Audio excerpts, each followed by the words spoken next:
Welcome to the ACT reading test. The reading test is 35 minutes long and has 40 questions split evenly over 4 different passages.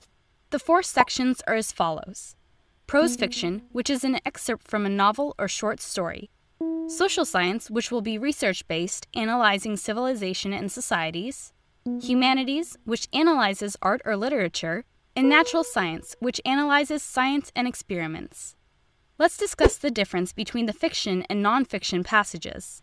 For the fiction passage, you should be asking yourself, who are the characters in the passage? What are their names? What are their relationships to each other? What is their mood or state of mind? How do they feel about what's going on and about each other? What is the author's attitude? Does he or she have an opinion on the scene? Are they trying to convey a message or an explicit theme? For the non-fiction passage, don't fret unfamiliar vocabulary. Some of these passages will feature complicated language that you're not expected to recognize. Instead, you will be asked to use the context clues of the passage to determine the meaning of these unfamiliar words. On a similar note, you're not expected to be familiar with the subject of the passage.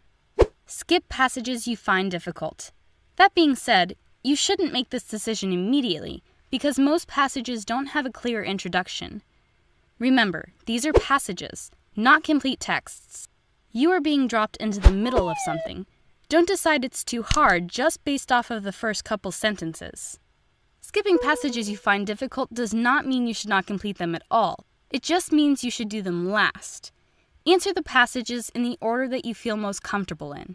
As we discussed in the ACT strategy lesson, you should not skip passage to passage answering a few questions in each.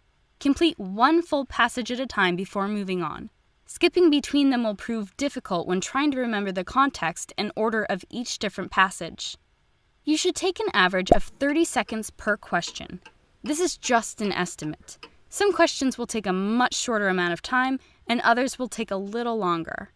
Use the questions to help break down each passage. When you're running out of time, look for questions with specific line references. These are easier and take less time to answer because they tell you exactly where to look in the passage for the answer. They don't require you to go digging back through the entire passage or to sum up general concepts about the passage as a whole. Remember, guess on all the remaining questions. The reading test is no different than the other tests. Make sure you fill in an answer for every question. You are not penalized for wrong answers. It's important to remember that the questions will not be presented in any order that coincides with the order of the passage, meaning the first question is not always going to be found in the first paragraph, the second question in the second paragraph, etc., etc. Let the questions guide you through the passage. Some questions will cite specific sentences and paragraphs in the passages. Others will refer to the passage on the whole. Don't try and memorize everything in the passage before attacking the questions. Now that we've covered the basics, let's delve into reading strategy.